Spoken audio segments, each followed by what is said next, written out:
हम चाहते हैं कि तुम स्वर्ग में जाकर मेरे पिताजी का साथ दो, क्योंकि वहां पर समझ आया कि करने वाला कोई नहीं है।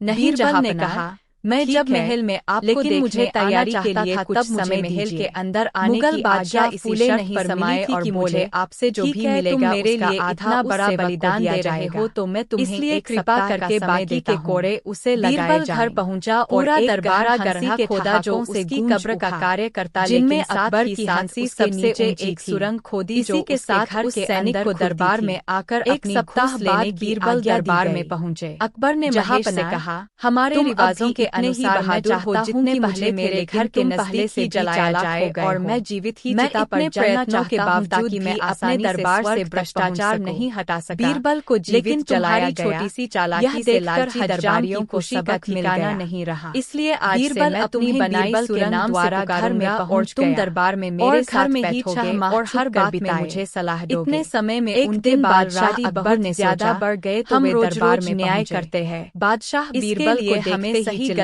का पता लगाना पड़ता है। स्वर्ग से सही और गलत के मैंने आपके पिताजी के साथ अच्छा समय बिताया, इसलिए दूसरे दिन बादशाह अकबर ने यह सवाल दरबारियों से पूछा, क्या उन्होंने तुम्हें अपने क्या मतलब कोई संदेश भेजा है? एक दूसरे की शक्ल देखने केवल एक जहांपनाह। बादशाह समझ गए कि बरी हुई दाढ़ी व बाल का जवाब नहीं है स्वर्ग में हज्जामों की। उन्होंने बीरबल से पूछा, आपके पिताजी ने बताओ सही हज्जाम को वहां भेजने को कहा है। बीरबल सुनकर दरबार में सन्नाटा समझते थे कि इस सवाल का कोई जवाब नहीं हो सकता। तुमने तो बीरबल का जवाब सुनकर बड़ा आश्चर्य हुआ। 100 कोड़े दिए जाएं। उन्होंने कहा, क्या बादशाह सलामत मेरी दिल्ली इच्छा को पूरा करने के वायदे से पीछे और कान के बीच 4 अंगुल का अंतर है। एक राजा कभी अपने शब्दों से पीछे नहीं हटता।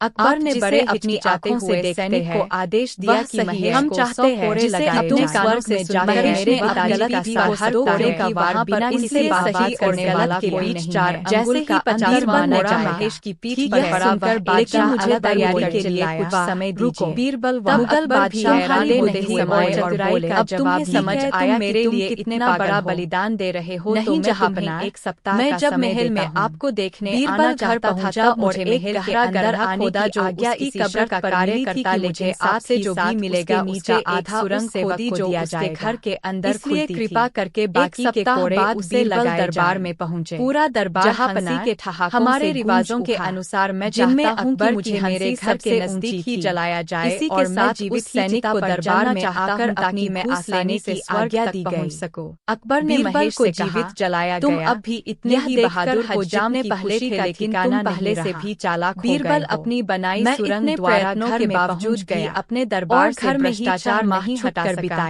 लेकिन तुम्हारी छोटी सी चालाकी से लालची दरबारियों बढ़ गए तो वे दरबार में पहुंचे। इसलिए आज से मैं तुम्हें बीरबल के नाम से पुकारूंगा और तुम दरबार में मेरे साथ बैठोगे और हर बात में मुझे मैंने आपके पिताजी के साथ दरबार का समय बीरबल से बहुत चिढ़ता था तथा रोजाना उसके खिलाफ षड्यंत्र रचता रहता था। क्या उन्होंने तुम्हें उसके दिमाग में के लिए कोई संदेश भेजा है? अकबर उसको हजामत केवल एक जहांपनाह तो वह बोला, क्या आप मेरी भरी हुई दाढ़ी व बाल देख रहे हैं? कल रात स्वर्ग में हज्जामों की कमी पिताजी को देखा। आपके पिताजी ने अपने हज्जाम को वहां भेजने को कहा है। वे तुमसे क्या कह रहे थे? दरबार में स्वर्ग में बहुत खुश है। बादशाह लेकिन वे कह रहे थे कि स्वर्ग के सभी तुमने तो कुछ गलत नहीं किया जिसके लिए तुम्हें 100 कोड़े दिए जाएं। आप वहां पर क्या बादशाह सलामत मेरी दिल्ली इच्छा को पूरा करने के वायदे से पीछे हट रहे हैं? बीरबल बड़े मजाकिया एक राजा कभी अपने शब्दों से पीछे नहीं ताकि वे आपके पिताजी को बड़े हिचकिचाते हुए सैनिक को आदेश दिया कि महेश के आदेश पर दरबार में पहुंचे तो अकबर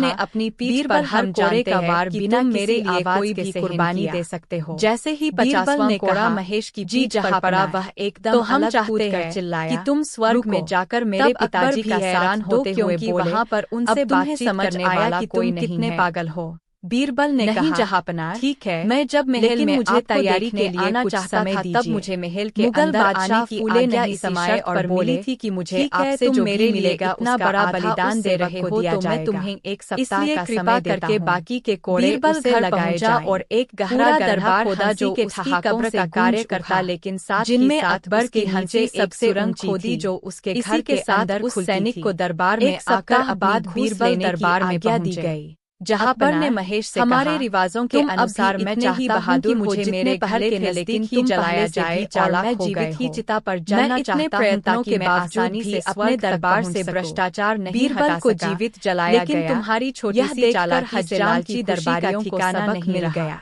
इसलिए आज से मैं तुम्हें बीरबल के नाम से पुकारूंगा और तुम दरबार में मेरे साथ बैठोगे और हर बात में मुझे सलाह दोगे। दरबार का नाई बीरबल से बहुत चिढ़ता था तथा रोजाना उसके खिलाफ षड्यंत्र रचता रहता था। एक दिन उसके दिमाग में एक विचार आया और जब अकबर उसको हजामत करने के लिए बिलवाया तो वह बोला, जहांपनाह, आप जानते हैं, कल रात मैंने स्वप्न में आपके पिताजी को देखा। बादशाह ने हज्जाम से पूछा, बताओ, वे तुमसे क्या कह रहे थे? वे स्वर्ग में बहुत खुश है, लेकिन वे कह रहे थे कि स्वर्ग के सभी वासी अकेले परेशान रहते हैं। वह चाहते थे कि आप वहां पर किसी को भेजें जो उनसे बातचीत कर सके। नाई ने कहा, महाराज, बीरबल बड़े मजाकिया स्वभाव के हैं, आप उन्हें स्वर्ग भेज दे ताकि वे आपके पिताजी को खुश रख सकें। बीरबल बादशाह के आदेश पर दरबार में पहुंचे तो अकबर ने कहा, बीरबल, हम जानते हैं कि तुम मेरे लिए कोई भी कुर्बानी दे सकते हो। बीरबल ने कहा, जी जहांपनाह, तो हम चाहते हैं कि तुम स्वर्ग में जाकर मेरे पिताजी का साथ दो क्योंकि वहां पर उनसे बातचीत करने वाला कोई नहीं है। बीरबल ने कहा, ठीक है, लेकिन मुझे तैयारी के लिए कुछ समय दीजिए। मुगल बादशाह फूले नहीं समाये और बोले, ठीक है, तुम मेरे लिए इतना बड़ा बलिदान दे रहे हो तो मैं तुम्हें 1 सप्ताह का समय देता हूँ। बीरबल घर पहुंचा और एक गहरा गड्ढा खोदा जो उसकी कब्र का कार्य करता, लेकिन साथ ही साथ उसके नीचे एक सुरंग खोदी जो उसके घर के अंदर खुलती थी। 1 सप्ताह बाद बीरबल दरबार में पहुंचे। जहांपनाह, हमारे रिवाजों के अनुसार मैं चाहता हूं कि मुझे मेरे घर के नजदीक ही जलाया जाए और मैं जीवित ही चिता पर जलना चाहता हूं ताकि मैं आसानी से स्वर्ग तक पहुंच सकूं। बीरबल को जीवित जलाया गया। यह देखकर हज्जाम की खुशी का ठिकाना नहीं रहा। दरबार का नाई बीरबल से बहुत चिढ़ता था तथा रोजाना उसके खिलाफ षड्यंत्र रचता रहता था। एक दिन उसके दिमाग में एक विचार आया और जब अकबर उसको हजामत करने के लिए बिलवाया तो वह बोला, जहांपनाह, आप जानते हैं, कल रात मैंने स्वप्न में आपके पिताजी को देखा। बादशाह ने हज्जाम से पूछा, बताओ, वे तुमसे क्या कह रहे थे? वे स्वर्ग में बहुत खुश है, लेकिन वे कह रहे थे कि स्वर्ग के सभी वासी अकेले परेशान रहते हैं। वह चाहते थे कि आप वहां पर किसी को भेजें जो उनसे बातचीत कर सके। नाई ने कहा, महाराज, बीरबल बड़े मजाकिया स्वभाव के हैं, आप उन्हें स्वर्ग भेज दे ताकि वे आपके पिताजी को खुश रख सकें। बीरबल बादशाह के आदेश पर दरबार में पहुंचे तो अकबर ने कहा, बीरबल, हम जानते हैं कि तुम मेरे लिए कोई भी कुर्बानी दे सकते हो। बीरबल ने कहा, जी जहांपनाह। तो बीरबल अपनी बनाई सुरंग द्वारा घर में पहुंच गया और घर में ही 6 माह छुप कर बिताए। इतने समय में उनके बाल राडी बहुत ज्यादा बढ़ गए तो वे दरबार में पहुंचे। बादशाह बीरबल को देखते ही चिल्लाए, तुम कहाँ से आए? स्वर्ग से जहांपनाह, मैंने आपके पिताजी के साथ अच्छा समय बिताया इसलिए उन्होंने मुझे धरती पर वापस आने की विशेष आज्ञा दी। क्या उन्होंने तुम्हें अपने पुत्र के लिए कोई संदेश भेजा है? जी केवल एक जहांपनाह। क्या आप मेरी बरी हुई दाढ़ी व बाल देख रहे हैं? स्वर्ग में हज्जामों की कमी है। आपके पिताजी ने अपने एक हज्जाम को वहां भेजने को कहा है। बीरबल हमेशा एक बात कहते थे कि जो होता है अच्छे के लिए ही होता है। बादशाह अकबर उसकी इस बात को हमेशा गलत ठहराते थे। एक दिन तलवार को संभालते समय बादशाह की छोटी उंगली कट गई। बीरबल ने तुरंत बादशाह से कहा, चिंता न करें, जो भी होता है उसके पीछे कोई कारण होता है और वह कारण अच्छे के लिए होता है। बादशाह अकबर बीरबल की इस बात पर बहुत क्रोधित हुए और उसे जेल में डाल दिया। बादशाह ने उंगली पर पट्टी बांधी और कुछ दिन बाद मन बदलने के लिए जंगल में शिकार के लिए चल दिए। कुछ देर बाद वे शिकार दल से अलग हो गए और अचानक से कुछ आदिवासियों ने उन्हें घेर लिया, मानव बलि देने के लिए। बादशाह को बलि के बकरे की तरह बांधकर मंदिर तक लाया गया। मंदिर के पुजारी ने जब बलि देने के लिए बादशाह का परीक्षण किया हो कहा कि यह बलि देने लायक नहीं है क्योंकि इसकी उँगली गायब है। यह जानकर बादशाह को छोड़ दिया गया। महल वापस लौटने पर बादशाह ने भगवान को अपनी उँगली कटने का धन्यवाद किया जिसके कारण उनका जीवन बच गया। वे फौरन बीरबल से मिलने जेल पहुंचे। बीरबल, तुम्हें जेल में डालने के लिए माफ़ी चाहता हूँ। अब मैं समझ गया हूँ कि मेरी उँगली का काटना मेरे लिए किस प्रकार अच्छा था।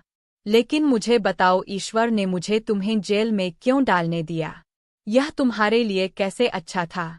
बीरबल ने उत्तर दिया, जहाँपनाह, अगर मैं जेल में नहीं होता तो आप मुझे अपने साथ शिकार पर ले जाते और आदिवासियों द्वारा आपको छोड़ने पर वे मुझे के लिए ले जाते।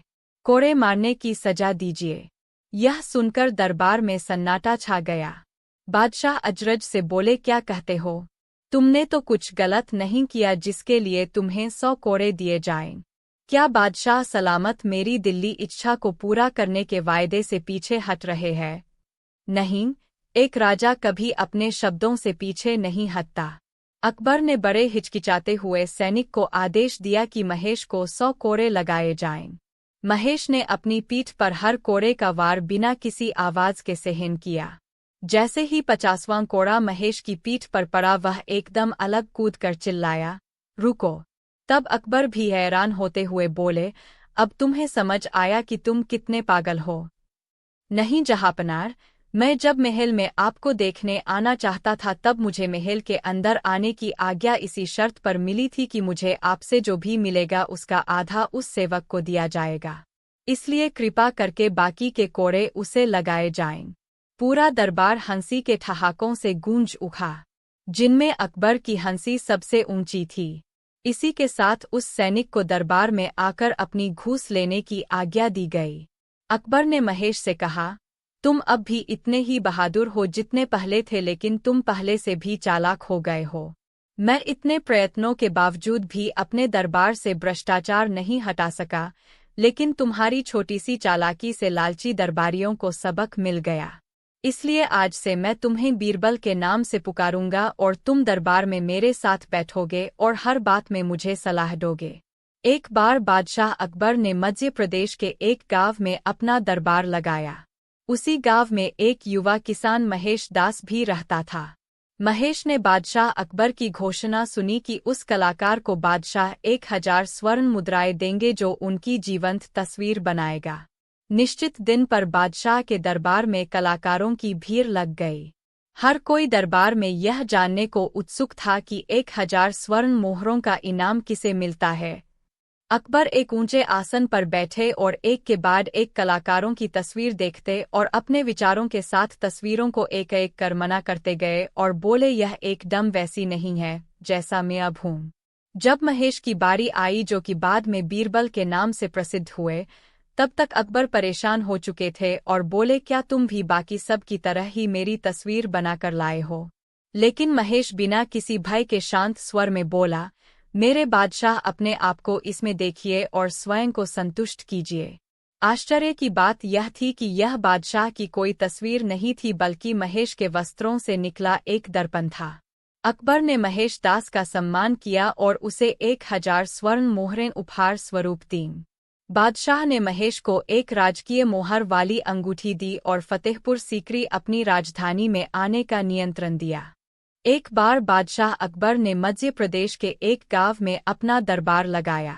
उसी गांव में एक युवा किसान महेश दास भी रहता था। महेश ने बादशाह अकबर की घोषणा सुनी कि उस कलाकार को बादशाह 1000 स्वर्ण मुद्राएं देंगे जो उनकी जीवंत तस्वीर बनाएगा। निश्चित दिन पर बादशाह के दरबार में कलाकारों की भीड़ लग गई। हर कोई दरबार में यह जानने को उत्सुक था कि 1000 स्वर्ण मोहरों का इनाम किसे मिलता है। अकबर एक ऊंचे आसन पर बैठे और एक के बाद एक कलाकारों की तस्वीर देखते और अपने विचारों के साथ तस्वीरों को एक एक कर मना करते गए और बोले, यह एकदम वैसी नहीं है जैसा मैं अब हूँ। जब महेश की बारी आई, जो कि बाद में बीरबल के नाम से प्रसिद्ध हुए, तब तक अकबर परेशान हो चुके थे और बोले, क्या तुम भी बाकी सब की तरह ही मेरी तस्वीर बनाकर लाए हो? लेकिन महेश बिना किसी भय के शांत स्वर में बोला, मेरे बादशाह, अपने आप को इसमें देखिए और स्वयं को संतुष्ट कीजिए। आश्चर्य की बात यह थी कि यह बादशाह की कोई तस्वीर नहीं थी, बल्कि महेश के वस्त्रों से निकला एक दर्पण था। अकबर ने महेश दास का सम्मान किया और उसे 1000 स्वर्ण मोहरें उपहार स्वरूप दीं। बादशाह ने महेश को एक राजकीय मोहर वाली अंगूठी दी और फतेहपुर सीकरी अपनी राजधानी में आने का नियंत्रण दिया। दरबार का नाई बीरबल से बहुत चिढ़ता था तथा रोजाना उसके खिलाफ षड्यंत्र रचता रहता था। एक दिन उसके दिमाग में एक विचार आया और जब अकबर उसको हजामत करने के लिए बिलवाया तो वह बोला, जहांपनाह, आप जानते हैं, कल रात मैंने स्वप्न में आपके पिताजी को देखा। बादशाह ने हज्जाम से पूछा, बताओ, वे तुमसे क्या कह रहे थे? वे स्वर्ग में बहुत खुश है, लेकिन वे कह रहे थे कि स्वर्ग के सभी वासी अकेले परेशान रहते हैं। वह चाहते थे कि आप वहां पर किसी को भेजें जो उनसे बातचीत कर सके। नाई ने कहा, महाराज, बीरबल बड़े मजाकिया स्वभाव के हैं, आप उन्हें स्वर्ग भेज दे ताकि वे आपके पिताजी को खुश रख सकें। बीरबल बादशाह के आदेश पर दरबार में पहुंचे तो अकबर ने कहा, बीरबल, हम जानते हैं कि तुम मेरे लिए कोई भी कुर्बानी दे सकते हो। बीरबल ने कहा, जी जहांपनाह, तो हम चाहते हैं कि तुम स्वर्ग में जाकर मेरे पिताजी का साथ दो, क्योंकि वहां पर उनसे बातचीत करने वाला कोई नहीं है। बीरबल ने कहा, ठीक है, लेकिन मुझे तैयारी के लिए कुछ समय दीजिए। मुगल बादशाह फूले नहीं समाये और बोले, ठीक है, तुम मेरे लिए इतना बड़ा बलिदान दे रहे हो तो मैं तुम्हें 1 सप्ताह का समय देता हूँ। बीरबल घर पहुंचा और एक गहरा गड्ढा खोदा जो उसकी कब्र का कार्य करता, लेकिन साथ ही साथ उसके नीचे एक सुरंग खोदी जो उसके घर के अंदर खुलती थी। 1 सप्ताह बाद बीरबल दरबार में पहुंचे। जहांपनाह, हमारे रिवाजों के अनुसार मैं चाहता हूं कि मुझे मेरे घर के नज़दीक ही जलाया जाए और मैं जीवित ही चिता पर जलना चाहता हूं ताकि मैं आसानी से स्वर्ग तक पहुंच सकूं। बीरबल को जीवित जलाया गया। यह देखकर हज्जाम की खुशी का ठिकाना नहीं रहा। बीरबल अपनी बनाई सुरंग द्वारा घर में पहुंच गया और घर में ही 6 माह छुप कर बिताए। इतने समय में उनके बाल राडी बहुत ज्यादा बढ़ गए तो वे दरबार में पहुंचे। बादशाह बीरबल को देखते ही चिल्लाए, तुम कहाँ से आए? स्वर्ग से जहांपनाह, मैंने आपके पिताजी के साथ अच्छा समय बिताया, इसलिए उन्होंने मुझे धरती पर वापस आने की विशेष आज्ञा दी। क्या उन्होंने तुम्हें अपने पुत्र के लिए कोई संदेश भेजा है? जी केवल एक जहांपनाह। क्या आप मेरी बरी हुई दाढ़ी व बाल देख रहे हैं? स्वर्ग में हज्जामों की कमी है। आपके पिताजी ने अपने एक हज्जाम को वहां भेजने को कहा है। दरबारी उस अजीब से दिखने वाले व्यक्ति को देखकर हैरान थे कि आखिर यह कौन है जिसे बादशाह इतना सम्मान दे रहे हैं। महेश ने कुछ पल सोचा और कहा, आप मुझे 100 कोड़े मारने की सजा दीजिए। यह सुनकर दरबार में सन्नाटा छा गया। बादशाह अजरज से बोले, क्या कहते हो? तुमने तो कुछ गलत नहीं किया जिसके लिए तुम्हें 100 कोड़े दिए जाएं। क्या बादशाह सलामत मेरी दिल्ली इच्छा को पूरा करने के वायदे से पीछे हट रहे हैं? नहीं, एक राजा कभी अपने शब्दों से पीछे नहीं हटता। अकबर ने बड़े हिचकिचाते हुए सैनिक को आदेश दिया कि महेश को 100 कोड़े लगाए जाएं। महेश ने अपनी पीठ पर हर कोड़े का वार बिना किसी आवाज के सहन किया। जैसे ही 50वां कोड़ा महेश की पीठ पर पड़ा वह एकदम अलग कूद कर चिल्लाया, रुको। तब अकबर भी हैरान होते हुए बोले, अब तुम्हें समझ आया कि तुम कितने पागल हो? नहीं जहांपनाह, मैं जब महल में आपको देखने आना चाहता था तब मुझे महल के अंदर आने की आज्ञा इसी शर्त पर मिली थी कि मुझे आपसे जो भी मिलेगा उसका आधा उस सेवक को दिया जाएगा। इसलिए कृपा करके बाकी के कोड़े उसे लगाए जाएं। पूरा दरबार हंसी के ठहाकों से गूंज उठा, जिनमें अकबर की हंसी सबसे ऊंची थी। इसी के साथ उस सैनिक को दरबार में आकर अपनी घूस लेने की आज्ञा दी गई। अकबर ने महेश से कहा, तुम अब भी इतने ही बहादुर हो जितने पहले थे, लेकिन तुम पहले से भी चालाक हो गए हो। मैं इतने प्रयत्नों के बावजूद भी अपने दरबार से भ्रष्टाचार नहीं हटा सका, लेकिन तुम्हारी छोटी सी चालाकी से लालची दरबारियों को सबक मिल गया। इसलिए आज से मैं तुम्हें बीरबल के नाम से पुकारूंगा और तुम दरबार में मेरे साथ बैठोगे और हर बात में मुझे सलाह दोगे। बीरबल हमेशा एक बात कहते थे कि जो होता है अच्छे के लिए ही होता है। बादशाह अकबर उसकी इस बात को हमेशा गलत ठहराते थे। एक दिन तलवार को संभालते समय बादशाह की छोटी उंगली कट गई। बीरबल ने तुरंत बादशाह से कहा, चिंता न करें, जो भी होता है उसके पीछे कोई कारण होता है और वह कारण अच्छे के लिए होता है। बादशाह अकबर बीरबल की इस बात पर बहुत क्रोधित हुए और उसे जेल में डाल दिया। बादशाह ने उंगली पर पट्टी बांधी और कुछ दिन बाद मन बदलने के लिए जंगल में शिकार के लिए चल दिए। कुछ देर बाद वे शिकार दल से अलग हो गए और अचानक से कुछ आदिवासियों ने उन्हें घेर लिया, मानव बलि देने के लिए। बादशाह को बलि के बकरे की तरह बांधकर मंदिर तक लाया गया। मंदिर के पुजारी ने जब बलि देने के लिए बादशाह का परीक्षण किया हो कहा कि यह बलि देने लायक नहीं है क्योंकि इसकी उंगली गायब है। यह जानकर बादशाह को छोड़ दिया गया। महल वापस लौटने पर बादशाह ने भगवान को अपनी उंगली कटने का धन्यवाद किया जिसके कारण उनका जीवन बच गया। वे फौरन बीरबल से मिलने जेल पहुंचे। बीरबल, तुम्हें जेल में डालने के लिए माफी चाहता हूँ। अब मैं समझ गया हूँ कि मेरी उंगली का काटना मेरे लिए किस प्रकार अच्छा था। लेकिन मुझे बताओ, ईश्वर ने मुझे तुम्हें जेल में क्यों डालने दिया? यह तुम्हारे लिए कैसे अच्छा था? बीरबल ने उत्तर दिया, जहांपनाह, अगर मैं जेल में नहीं होता तो आप मुझे अपने साथ शिकार पर ले जाते और आदिवासियों द्वारा आपको छोड़ने पर वे मुझे के लिए ले जाते। यह सुनकर दरबार में सन्नाटा छा गया। बादशाह अजरज से बोले, क्या कहते हो? तुमने तो कुछ गलत नहीं किया जिसके लिए तुम्हें 100 कोड़े दिए जाएं। क्या बादशाह सलामत मेरी दिल्ली इच्छा को पूरा करने के वायदे से पीछे हट रहे हैं? नहीं, एक राजा कभी अपने शब्दों से पीछे नहीं हटता। अकबर ने बड़े हिचकिचाते हुए सैनिक को आदेश दिया कि महेश को 100 कोड़े लगाए जाएं। महेश ने अपनी पीठ पर हर कोड़े का वार बिना किसी आवाज के सहन किया। जैसे ही 50वां कोड़ा महेश की पीठ पर पड़ा वह एकदम अलग कूद कर चिल्लाया, रुको। तब अकबर भी हैरान होते हुए बोले, अब तुम्हें समझ आया कि तुम कितने पागल हो? नहीं जहांपनाह, मैं जब महल में आपको देखने आना चाहता था तब मुझे महल के अंदर आने की आज्ञा इसी शर्त पर मिली थी कि मुझे आपसे जो भी मिलेगा उसका आधा उस सेवक को दिया जाएगा। इसलिए कृपा करके बाकी के कोड़े उसे लगाए जाएं।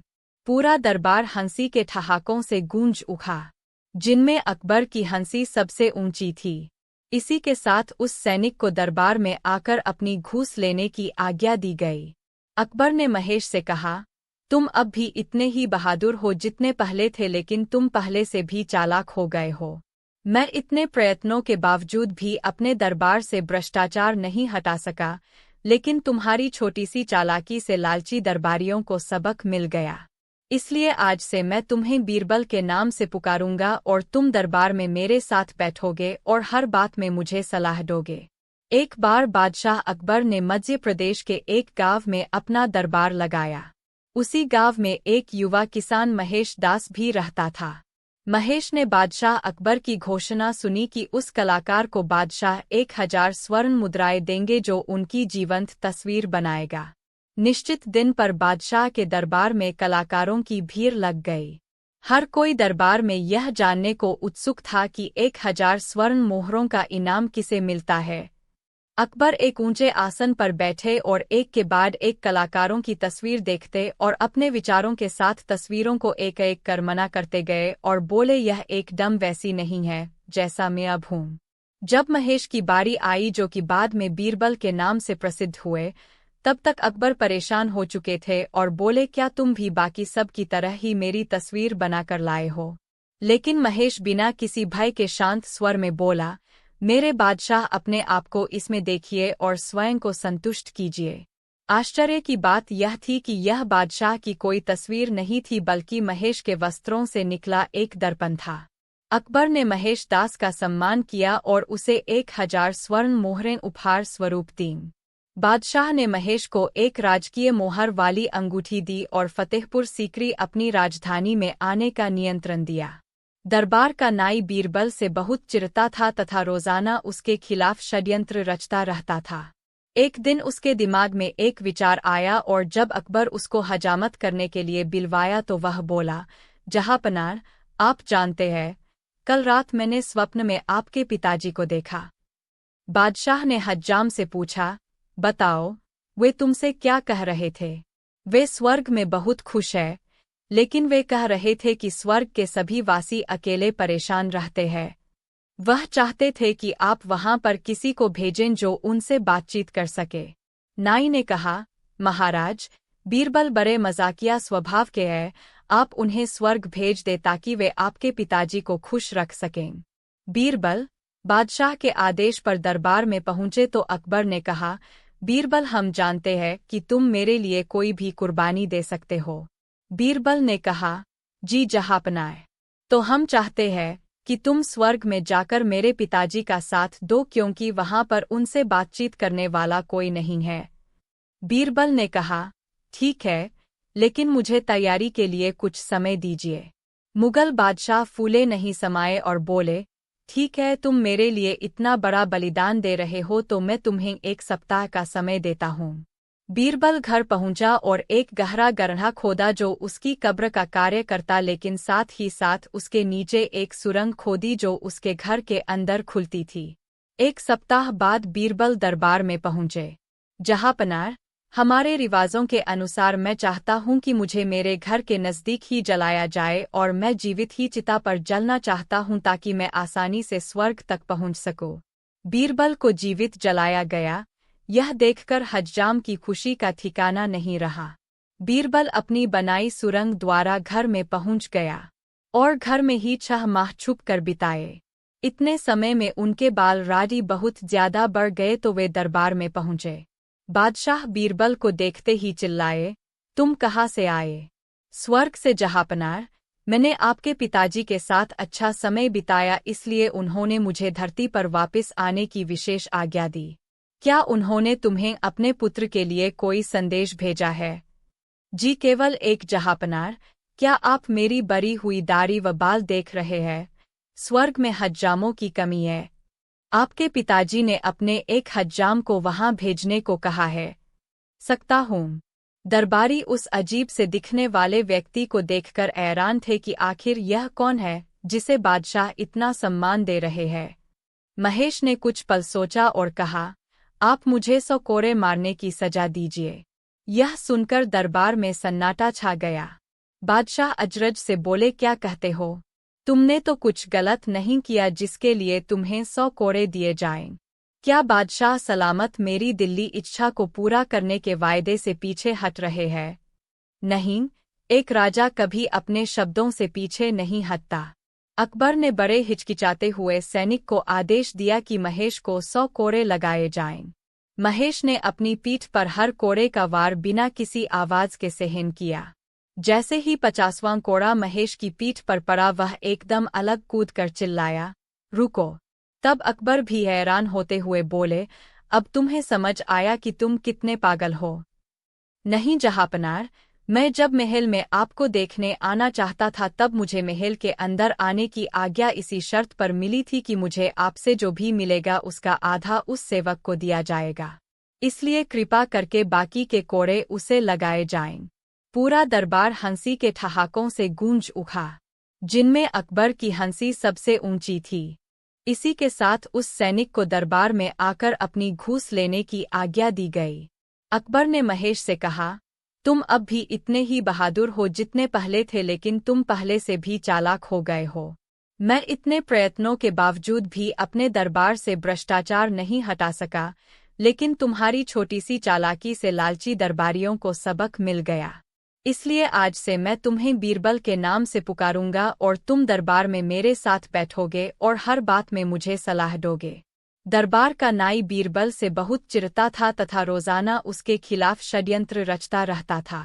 एक दिन उसके दिमाग में एक विचार आया और जब अकबर उसको हजामत करने के लिए बिलवाया तो वह बोला, जहांपनाह, आप जानते हैं, कल रात मैंने स्वप्न में आपके पिताजी को देखा। बादशाह ने हज्जाम से पूछा, बताओ, वे तुमसे क्या कह रहे थे? वे स्वर्ग में बहुत खुश है, लेकिन वे कह रहे थे कि स्वर्ग के सभी वासी अकेले परेशान रहते हैं। वह चाहते थे कि आप वहां पर किसी को भेजें जो उनसे बातचीत कर सके।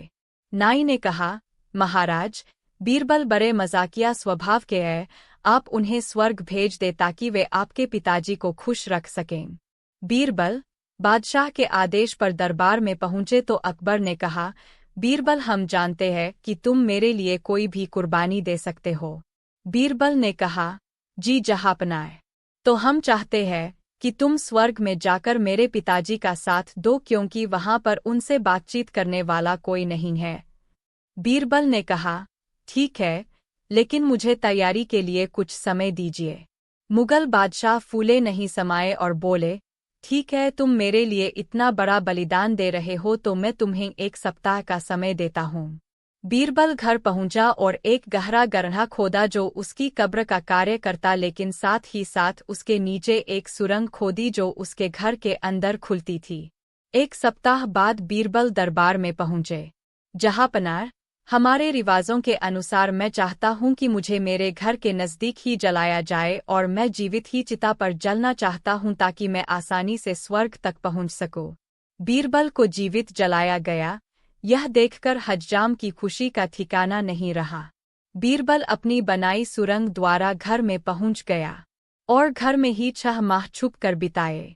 इतने समय में उनके बाल राडी बहुत ज्यादा बढ़ गए तो वे दरबार में पहुंचे। बादशाह बीरबल को देखते ही चिल्लाए, तुम कहाँ से आए?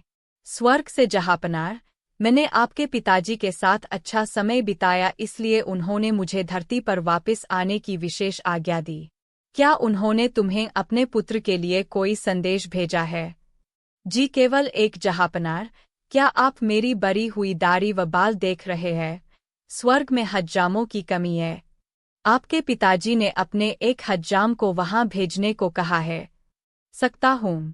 दरबारी उस अजीब से दिखने वाले व्यक्ति को देखकर हैरान थे कि आखिर यह कौन है जिसे बादशाह इतना सम्मान दे रहे हैं। महेश ने कुछ पल सोचा और कहा, आप मुझे 100 कोड़े मारने की सजा दीजिए। यह सुनकर दरबार में सन्नाटा छा गया। बादशाह अजरज से बोले, क्या कहते हो? तुमने तो कुछ गलत नहीं किया जिसके लिए तुम्हें 100 कोड़े दिए जाएं। क्या बादशाह सलामत मेरी दिल्ली इच्छा को पूरा करने के वायदे से पीछे हट रहे हैं? नहीं, एक राजा कभी अपने शब्दों से पीछे नहीं हटता। अकबर ने बड़े हिचकिचाते हुए सैनिक को आदेश दिया कि महेश को 100 कोड़े लगाए जाएं। महेश ने अपनी पीठ पर हर कोड़े का वार बिना किसी आवाज के सहन किया।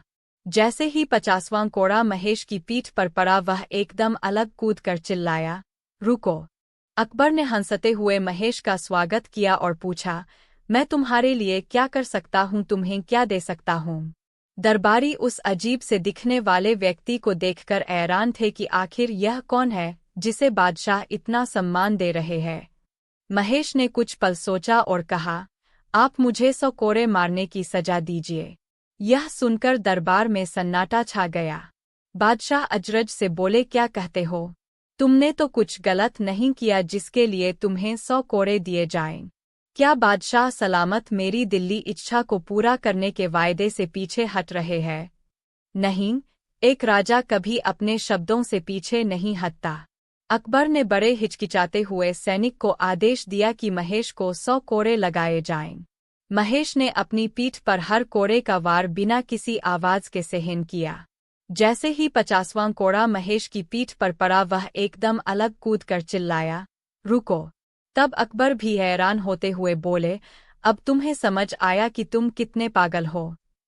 नहीं जहाँपनाह, मैं जब महल में आपको देखने आना चाहता था तब मुझे महल के अंदर आने की आज्ञा इसी शर्त पर मिली थी कि मुझे आपसे जो भी मिलेगा उसका आधा उस सेवक को दिया जाएगा। इसलिए कृपा करके बाकी के कोड़े उसे लगाए जाएं। पूरा दरबार हंसी के ठहाकों से गूंज उठा, जिनमें अकबर की हंसी सबसे ऊंची थी। इसी के साथ उस सैनिक को दरबार में आकर अपनी घूस लेने की आज्ञा दी गई। अकबर ने महेश से कहा, तुम अब भी इतने ही बहादुर हो जितने पहले थे, लेकिन तुम पहले से भी चालाक हो गए हो। मैं इतने प्रयत्नों के बावजूद भी अपने दरबार से भ्रष्टाचार नहीं हटा सका, लेकिन तुम्हारी छोटी सी चालाकी से लालची दरबारियों को सबक मिल गया। इसलिए आज से मैं तुम्हें बीरबल के नाम से पुकारूंगा और तुम दरबार में मेरे साथ बैठोगे और हर बात में मुझे सलाह दोगे। एक बार एक तेली और एक कसाई शिकायत लेकर बीरबल के पास आए। दोनों अपनी अपनी बात कह रहे थे। बीरबल ने उनको रोका और कहा, तुम लोग एक एक करके अपनी बात बताओ। पहले कसाई अपनी बात बताए। कसाई बोला, हुजूर, मैं अपनी दुकान में बैठा हुआ था। तब यह तेली मेरी दुकान में आया। इसने मुझसे तेल खरीदने को कहा। मैंने इससे कहा तुम यहीं रुको, मैं अंदर से बर्तन लेकर आता हूँ। जैसे ही मैं अंदर गया इसने चुपके से मेरी रुपयों की थैली उठा ली और भाग गया। मैंने इसका पीछा किया और इससे थैली ली। अब यह कहता है कि यह थैली इसकी है। कसाई की इतनी बात सुनकर तेली बोला, हुजूर, यह बात ठीक है कि इसकी दुकान में गया था। इसने मुझसे तेल खरीदा और पैसे भी दिए। जब मैंने पैसों को रखने के लिए अपनी थैली खोली तो इसकी नीयत खराब हो गई। मेरी थैली में मेरी बिक्री के सारे रुपए थे। इसने मेरी थैली छीन ली। मैंने इसका पीछा किया और इसे पकड़ लिया। अब यह मेरी थैली लौटने से इनकार करता है। मुकदमा बड़ा पेचीदा था। दोनों अपनी अपनी बात कह रहे थे। सुनने में दोनों की बात सच लगती थी। दरबार में बैठे अधिकारियों ने सोचा, देखें ऐसे टेढ़े मामले का फैसला बीरबल कैसे करेंगे। बीरबल बुद्धिमान है, फिर भी। तभी बीरबल ने आदेश दिया, जाओ एक कढ़ाई में गर्म पानी लेकर आओ। सभी लोग आश्चर्य में पड़ गए। आखिर गर्म पानी और कढ़ाई से मामले का क्या संबंध है? लेकिन बीरबल के आदेश का पालन किया गया। कढ़ाई के आने पर बीरबल ने कहा, रुपयों की थैली पानी में डाल दो। थैली को गर्म पानी में डाल दिया गया। बीरबल अपनी जगह से उठे। उन्होंने पानी में झांककर देखा और आदेश दिया, इस थैली का मालिक तेली है। पानी में तेल की बूंदें चमक रही है। ऐसे तेल से सनी हुई थैली तेली की ही सकती है। थैली तेली को दे दी गई और कसाई को जेलखाने भेज दिया गया। वहां उपस्थित व्यक्तियों ने बीरबल की जय जयकार की। बादशाह इतना सम्मान दे रहे हैं। महेश ने कुछ पल सोचा और कहा, आप मुझे 100 कोड़े मारने की सजा दीजिए। यह सुनकर दरबार में सन्नाटा छा गया। बादशाह अजरज से बोले, क्या कहते हो?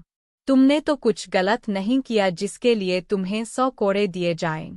क्या बादशाह सलामत मेरी दिल्ली इच्छा को पूरा करने के वायदे से पीछे हट रहे हैं? नहीं, एक राजा कभी अपने शब्दों से पीछे नहीं हटता।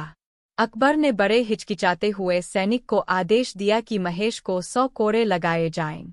महेश ने अपनी पीठ पर हर कोड़े का वार बिना किसी आवाज के सहन किया। जैसे ही 50वां कोड़ा महेश की पीठ पर पड़ा वह एकदम अलग कूदकर चिल्लाया, रुको। तब अकबर भी हैरान होते हुए बोले, अब तुम्हें समझ आया कि तुम कितने पागल हो। नहीं जहांपनार, मैं जब महल में आपको देखने आना चाहता था तब मुझे महल के अंदर आने की आज्ञा इसी शर्त पर मिली थी कि मुझे आपसे जो भी मिलेगा उसका आधा उस सेवक को दिया जाएगा। इसलिए कृपा करके बाकी के कोड़े उसे लगाए जाएं। पूरा दरबार हंसी के ठहाकों से गूंज उठा, जिनमें अकबर की हंसी सबसे ऊंची थी। इसी के साथ उस सैनिक को दरबार में आकर अपनी घूस लेने की आज्ञा दी गई। अकबर ने महेश से कहा, तुम अब भी इतने ही बहादुर हो जितने पहले थे, लेकिन तुम पहले से भी चालाक हो गए हो। मैं इतने प्रयत्नों के बावजूद भी अपने दरबार से भ्रष्टाचार नहीं हटा सका, लेकिन तुम्हारी छोटी सी चालाकी से लालची दरबारियों को सबक मिल गया। इसलिए आज से मैं तुम्हें बीरबल के नाम से पुकारूंगा और तुम दरबार में मेरे साथ बैठोगे और हर बात में मुझे सलाह दोगे। एक बार बादशाह अकबर ने मध्य प्रदेश के एक गांव में अपना दरबार लगाया। उसी गांव में एक युवा किसान महेश दास भी रहता था। महेश ने बादशाह अकबर की घोषणा सुनी कि उस कलाकार को बादशाह 1000 स्वर्ण मुद्राएं देंगे जो उनकी जीवंत तस्वीर बनाएगा। निश्चित दिन पर बादशाह के दरबार में कलाकारों की भीड़ लग गई। हर कोई दरबार में यह जानने को उत्सुक था कि 1000 स्वर्ण मोहरों का इनाम किसे मिलता है। अकबर एक ऊंचे आसन पर बैठे और एक के बाद एक कलाकारों की तस्वीर देखते और अपने विचारों के साथ तस्वीरों को एक एक कर मना करते गए और बोले, यह एकदम वैसी नहीं है जैसा मैं अब हूँ। जब महेश की बारी आई, जो कि बाद में बीरबल के नाम से प्रसिद्ध हुए, तब तक अकबर परेशान हो चुके थे और बोले, क्या तुम भी बाकी सब की तरह ही मेरी तस्वीर बनाकर लाए हो? लेकिन महेश बिना किसी भय के शांत स्वर में बोला, मेरे बादशाह, अपने आप को इसमें देखिए और स्वयं को संतुष्ट कीजिए। आश्चर्य की बात यह थी कि यह बादशाह की कोई तस्वीर नहीं थी, बल्कि महेश के वस्त्रों से निकला एक दर्पण था। अकबर ने महेश दास का सम्मान किया और उसे 1000 स्वर्ण मोहरें उपहार स्वरूप दीं। बादशाह ने महेश को एक राजकीय मोहर वाली अंगूठी दी और फतेहपुर सीकरी अपनी राजधानी में आने का नियंत्रण दिया। दरबार का नाई बीरबल से बहुत चिढ़ता था तथा रोजाना उसके खिलाफ षड्यंत्र रचता रहता था। एक दिन उसके दिमाग में एक विचार आया और जब अकबर उसको हजामत करने के लिए बिलवाया तो वह बोला, जहांपनाह, आप जानते हैं, कल रात मैंने स्वप्न में आपके पिताजी को देखा। बादशाह ने हज्जाम से पूछा, बताओ, वे तुमसे क्या कह रहे थे? वे स्वर्ग में बहुत खुश है, लेकिन वे कह रहे थे कि स्वर्ग के सभी वासी अकेले परेशान रहते हैं। वह चाहते थे कि आप वहां पर किसी को भेजें जो उनसे बातचीत कर सके। नाई ने कहा, महाराज, बीरबल बड़े मजाकिया स्वभाव के हैं, आप उन्हें स्वर्ग भेज दे ताकि वे आपके पिताजी को खुश रख सकें। बीरबल बादशाह के आदेश पर दरबार में पहुंचे तो अकबर ने कहा, बीरबल, हम जानते हैं कि तुम मेरे लिए कोई भी कुर्बानी दे सकते हो। बीरबल ने कहा, जी जहांपनाह, तो हम चाहते हैं कि तुम स्वर्ग में जाकर मेरे पिताजी का साथ दो, क्योंकि वहां पर उनसे बातचीत करने वाला कोई नहीं है। बीरबल ने कहा, ठीक है, लेकिन मुझे तैयारी के लिए कुछ समय दीजिए। मुगल बादशाह फूले नहीं समाये और बोले, ठीक है, तुम मेरे लिए इतना बड़ा बलिदान दे रहे हो तो मैं तुम्हें 1 सप्ताह का समय देता हूँ। बीरबल घर पहुंचा और एक गहरा गड्ढा खोदा जो उसकी कब्र का कार्य करता, लेकिन साथ ही साथ उसके नीचे एक सुरंग खोदी जो उसके घर के अंदर खुलती थी। 1 सप्ताह बाद बीरबल दरबार में पहुंचे। जहांपनाह, हमारे रिवाजों के अनुसार मैं चाहता हूं कि मुझे मेरे घर के नज़दीक ही जलाया जाए और मैं जीवित ही चिता पर जलना चाहता हूं ताकि मैं आसानी से स्वर्ग तक पहुंच सकूं। बीरबल को जीवित जलाया गया। यह देखकर हज्जाम की खुशी का ठिकाना नहीं रहा। बीरबल अपनी बनाई सुरंग द्वारा घर में पहुंच गया और घर में ही 6 माह छुप कर बिताए। इतने समय में उनके बाल राडी बहुत ज्यादा बढ़ गए तो वे दरबार में पहुंचे। बादशाह बीरबल को देखते ही चिल्लाए, तुम कहाँ से आए? स्वर्ग से जहांपनाह, मैंने आपके पिताजी के साथ अच्छा समय बिताया, इसलिए उन्होंने मुझे धरती पर वापस आने की विशेष आज्ञा दी। क्या उन्होंने तुम्हें अपने पुत्र के लिए कोई संदेश भेजा है? जी केवल एक जहांपनाह। क्या आप मेरी बरी हुई दाढ़ी व बाल देख रहे हैं? स्वर्ग में हज्जामों की कमी है। आपके पिताजी ने अपने एक हज्जाम को वहां भेजने को कहा है। को समयते देर नहीं लगी कि यही अकबर है। महेश सभी दरबारियों को पीछे धकेलता हुआ बादशाह के तख्त तक जा पहुंचा और बोला, हे बादशाह, आपकी शान में कभी कोई कमी न आए। अकबर मुस्कुराए और बोले, बताओ तुम्हें क्या चाहिए? महेश बोला, मैं यहाँ आपके बुलाने पर आया हूँ, और यह कहते हुए उसने वह अंगूठी बादशाह को वापस कर दी जो कुछ साल पहले बादशाह ने उसे दी थी। लेकर आ जाता है तो तब मैं आपके नाम की जगह उसका नाम डाल दूंगा। अकबर को महसूस हुआ कि उन्होंने व्यापारी को पेशगी रकम देकर गलती की है और वे चुप रहे। एक बार एक ब्राह्मण सेवाराम बीरबल के पास आया। वह बोला, उसके पूर्वज संस्कृत के प्रकांड पंडित थे और सब लोग उन्हें पंडित जी कहकर बुलाते थे। मेरे पास धन नहीं है, नहीं मुझे जरूरत है, मैं तो एक साधारण जीवन जीना चाहता हूँ। लेकिन बस मेरी एक इच्छा है कि लोग मुझे पंडित जी कहकर पुकारें। यह मैं कैसे प्राप्त कर सकता हूँ? बीरबल बोले, बहुत आसान है। यदि ब्राह्मण उसकी सलाह को माने तो यह हो सकता है। बीरबल ने सलाह दी जो उन्हें पंडित जी कहकर बुलाए। वह उस पर चिल्लाए। उसी गली में कुछ बच्चे रहते थे जिन्हें ब्राह्मण ने की बार डांटा था, इसलिए वो सब इस बात का बदला लेना चाहते थे। बीरबल ने उन बच्चों को बताया कि ब्राह्मण को अगर पंडित जी कहकर बुलाया जाए तो उन्हें बुरा लगता है। तो बच्चे उन्हें पंडित जी कहकर चिल्लाने लगे और बीरबल के कहे अनुसार ब्राह्मण उनका जवाब चिल्ला कर देने लगा। बच्चों ने यह बात आसपास फैला दी और सब उन्हें पंडित जी कहकर बुलाने लगा। तो खेल तो खत्म हो गया लेकिन नाम रह गया। एक रात बादशाह अकबर को सपना आया कि उनके एक दांत को छोड़कर सभी दांत टूट गए। अगली सुबह उन्होंने राज्य के सभी ज्योतिषियों को सपने का अर्थ जानने के लिए सभा में बुलाया। एक लंबे विचार विमर्श के बाद ज्योतिषियों ने बताया कि बादशाह के सभी रिश्तेदार उनसे पहले मर जाएंगे। इस बात को सुनकर अकबर बहुत परेशान हुए और उन्होंने सभी विद्वानों को बिना किसी इनाम के वापस भेज दिया। थोड़ी देर बाद बीरबल सभा में आए तो अकबर ने उन्हें अपना सपना सुनाया और उसका अर्थ बताने को कहा। बीरबल ने काफी सोच विचार के बाद बादशाह अकबर को जवाब दिया कि बादशाह अकबर अपने रिश्तेदारों से अधिक व बेहतर जीवन जिएंगे। अकबर इस उत्तर से खुश हुए और बीरबल को इनाम दिया। एक बार एक ब्राह्मण सेवाराम बीरबल के पास आया। वह बोला, उसके पूर्वज संस्कृत के प्रकांड पंडित थे और सब लोग उन्हें पंडित जी कहकर बुलाते थे। मेरे पास धन नहीं है, नहीं मुझे जरूरत है, मैं तो एक साधारण जीवन जीना चाहता हूँ। लेकिन बस मेरी एक इच्छा है कि लोग मुझे पंडित जी कहकर पुकारें। यह मैं कैसे प्राप्त कर सकता हूँ? बीरबल बोले, बहुत आसान है। यदि ब्राह्मण उसकी सलाह को माने तो यह हो सकता है। बीरबल ने सलाह दी जो उन्हें पंडित जी कहकर बुलाए, वह उस पर चिल्लाए। दरबारी उस अजीब से दिखने वाले व्यक्ति को देखकर हैरान थे कि आखिर यह कौन है जिसे बादशाह इतना सम्मान दे रहे हैं। महेश ने कुछ पल सोचा और कहा, आप मुझे 100 कोड़े मारने की सजा दीजिए। यह सुनकर दरबार में सन्नाटा छा गया। बादशाह अजरज से बोले, क्या कहते हो? तुमने तो कुछ गलत नहीं किया जिसके लिए तुम्हें 100 कोड़े दिए जाएं। क्या बादशाह सलामत मेरी दिल्ली इच्छा को पूरा करने के वायदे से पीछे हट रहे हैं? नहीं, एक राजा कभी अपने शब्दों से पीछे नहीं हटता। अकबर ने बड़े हिचकिचाते हुए सैनिक को आदेश दिया कि महेश को 100 कोड़े लगाए जाएं। महेश ने अपनी पीठ पर हर कोड़े का वार बिना किसी आवाज के सहन किया। जैसे ही 50वां कोड़ा महेश की पीठ पर पड़ा वह एकदम अलग कूदकर चिल्लाया, रुको। तब अकबर भी हैरान होते हुए बोले, अब तुम्हें समझ आया कि तुम कितने पागल हो?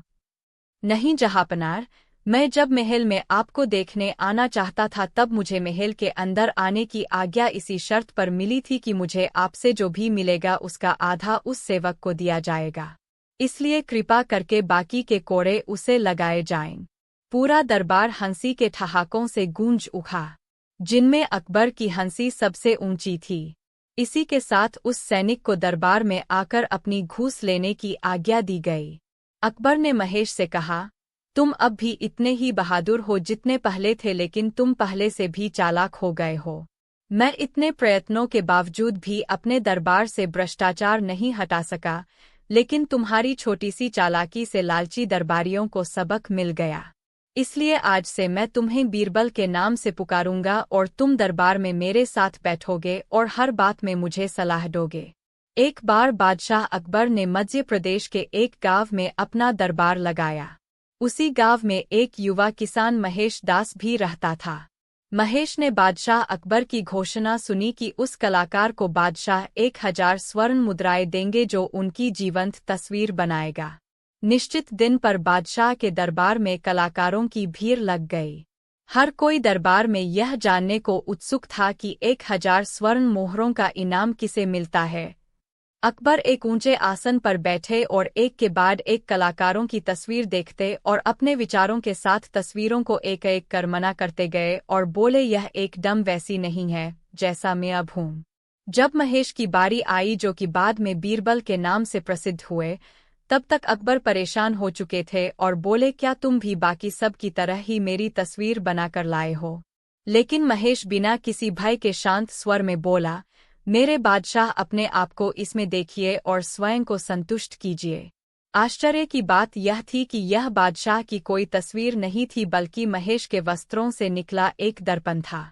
अकबर ने महेश दास का सम्मान किया और उसे 1000 स्वर्ण मोहरें उपहार स्वरूप दीं। बादशाह ने महेश को एक राजकीय मोहर वाली अंगूठी दी और फतेहपुर सीकरी अपनी राजधानी में आने का नियंत्रण दिया। दरबार का नाई बीरबल से बहुत चिढ़ता था तथा रोजाना उसके खिलाफ षड्यंत्र रचता रहता था। एक दिन उसके दिमाग में एक विचार आया और जब अकबर उसको हजामत करने के लिए बिलवाया तो वह बोला, जहांपनाह, आप जानते हैं, कल रात मैंने स्वप्न में आपके पिताजी को देखा। बादशाह ने हज्जाम से पूछा, बताओ, वे तुमसे क्या कह रहे थे? वे स्वर्ग में बहुत खुश है, लेकिन वे कह रहे थे कि स्वर्ग के सभी वासी अकेले परेशान रहते हैं। वह चाहते थे कि आप वहां पर किसी को भेजें जो उनसे बातचीत कर सके। नाई ने कहा, महाराज, बीरबल बड़े मजाकिया स्वभाव के हैं, आप उन्हें स्वर्ग भेज दे ताकि वे आपके पिताजी को खुश रख सकें। बीरबल बादशाह के आदेश पर दरबार में पहुंचे तो अकबर ने कहा, बीरबल, हम जानते हैं कि तुम मेरे लिए कोई भी कुर्बानी दे सकते हो। बीरबल ने कहा, जी जहांपनाह, तो हम चाहते हैं कि तुम स्वर्ग में जाकर मेरे पिताजी का साथ दो, क्योंकि वहां पर उनसे बातचीत करने वाला कोई नहीं है। बीरबल ने कहा, ठीक है, लेकिन मुझे तैयारी के लिए कुछ समय दीजिए।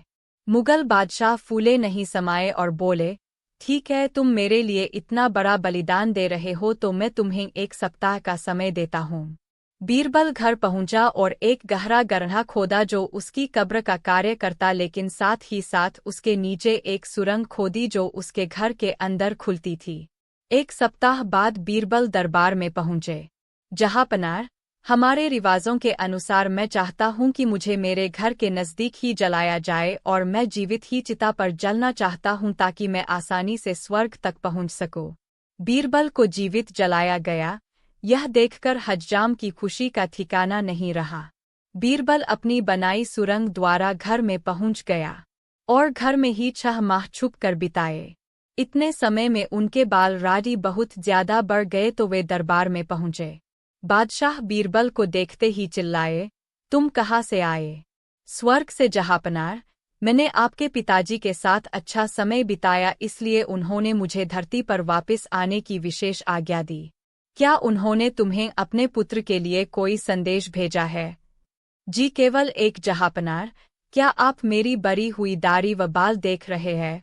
स्वर्ग में हज्जामों की कमी है। आपके पिताजी ने अपने एक हज्जाम को वहां भेजने को कहा है। बादशाह अकबर के राज्य में एक व्यापारी आया। उसे गर्मी लगी तो उसने नदी पर स्नान करने की सोची। उसने अपने सारे गहने अपने कपड़ों के साथ कमरे के एक कोने में रख दिए और नहाने चला गया। जब वह नहाकर वापस आया तो देखा कि उसके गहने गायब हैं। उसने अपने सभी नौकरों से पूछा, मगर ये जानने में असफल रहा कि किसने गहने चुराए हैं। तब व्यापारी इस समस्या को सुलझाने के लिए अकबर के पास गया। अकबर ने यह समस्या बीरबल को दी। बीरबल ने व्यापारी को अगले दिन अपने सभी नौकरों के साथ दरबार में आने के लिए कहा। अगले दिन जब नौकर दरबार में आए तो बीरबल ने हर नौकर को एक छड़ी दी और कहा, मैं तुम सबको एक समान छड़ियाँ देता हूँ, लेकिन ये छड़ियाँ जादुई है। जब ये किसी चोर के पास होती है तो एक दिन में 1 इंच बढ़ जाती है। अगर तुमने अपने मालिक के गहने चुराए हैं तो तुम्हारी छड़ी कल तक 1 इंच बढ़ जाएगी। इसलिए अब अपनी अपनी छड़ी लेकर घर जाओ और कल मेरे पास आना। अगली सुबह दरबार लगा और व्यापारी व उसके नौकर अपनी अपनी छड़ी के साथ पहुंचे। बीरबल ने सबकी छड़ियाँ लेकर उन्हें एक साथ रख दिया। उनमें एक छड़ी बाकी सबसे 1 इंच छोटी थी। बीरबल ने व्यापारी से कहा, जो नौकर यह छड़ी लेकर आया उसने ही गहने चुराए हैं। उसने छड़ी को 1 इंच काटकर छोटा कर दिया ताकि छड़ी के 1 इंच बढ़ने पर इसका पता न लग सके और वह पकड़ा न जाए। बीरबल ने नौकरों को बताया, ये कोई जादुई छड़ियाँ नहीं थी, लेकिन तुम्हें विश्वास हो गया इसलिए चोर ने छड़ी को 1 इंच काट दिया। तभी उस नौकर ने अपना गुनाह कबूल किया और चोरी किए जेवरात लौटा दिए। एक बार एक ब्राह्मण सेवाराम बीरबल के पास आया। वह बोला, उसके पूर्वज संस्कृत के प्रकांड पंडित थे और सब लोग उन्हें पंडित जी कहकर बुलाते थे। मेरे पास धन नहीं है, नहीं मुझे जरूरत है, मैं तो एक साधारण जीवन जीना चाहता हूँ, लेकिन बस मेरी एक इच्छा है कि लोग मुझे पंडित जी कहकर पुकारें। यह मैं कैसे प्राप्त कर सकता हूँ? बीरबल बोले, बहुत आसान है। यदि ब्राह्मण उसकी सलाह को माने तो यह हो सकता है। बीरबल ने सलाह दी जो उन्हें पंडित जी कहकर बुलाए, वह उस पर चिल्लाए। उसी गली में कुछ बच्चे रहते थे जिन्हें ब्राह्मण ने की बार डांटा था, इसलिए वो सब इस बात का बदला लेना चाहते थे। बीरबल ने उन बच्चों को बताया कि ब्राह्मण को अगर पंडित जी कहकर बुलाया जाए तो उन्हें बुरा लगता है। तो बच्चे उन्हें पंडित जी कहकर चिल्लाने लगे और बीरबल के कहे अनुसार ब्राह्मण उनका जवाब चिल्ला कर देने लगा। बच्चों ने यह बात आसपास फैला दी और सब उन्हें पंडित जी कहकर बुलाने लगा। तो खेल तो खत्म हो गया लेकिन नाम रह गया। पूछा, मैं तुम्हारे लिए क्या कर सकता हूँ, तुम्हें क्या दे सकता हूँ? दरबारी उस अजीब से दिखने वाले व्यक्ति को देखकर हैरान थे कि आखिर यह कौन है जिसे बादशाह इतना सम्मान दे रहे हैं। महेश ने कुछ पल सोचा और कहा, आप मुझे 100 कोड़े मारने की सजा दीजिए। यह सुनकर दरबार में सन्नाटा छा गया। बादशाह अजरज से बोले, क्या कहते हो? तुमने तो कुछ गलत नहीं किया जिसके लिए तुम्हें 100 कोड़े दिए जाएं। क्या बादशाह सलामत मेरी दिल्ली इच्छा को पूरा करने के वायदे से पीछे हट रहे हैं? नहीं, एक राजा कभी अपने शब्दों से पीछे नहीं हटता। अकबर ने बड़े हिचकिचाते हुए सैनिक को आदेश दिया कि महेश को 100 कोड़े लगाए जाएं। महेश ने अपनी पीठ पर हर कोड़े का वार बिना किसी आवाज के सहन किया। जैसे ही 50वां कोड़ा महेश की पीठ पर पड़ा वह एकदम अलग कूद कर चिल्लाया, रुको। तब अकबर भी हैरान होते हुए बोले, अब तुम्हें समझ आया कि तुम कितने पागल हो? नहीं जहांपनार, मैं जब महल में आपको देखने आना चाहता था तब मुझे महल के अंदर आने की आज्ञा इसी शर्त पर मिली थी कि मुझे आपसे जो भी मिलेगा उसका आधा उस सेवक को दिया जाएगा। इसलिए कृपा करके बाकी के कोड़े उसे लगाए जाएं। पूरा दरबार हंसी के ठहाकों से गूंज उठा, जिनमें अकबर की हंसी सबसे ऊंची थी। इसी के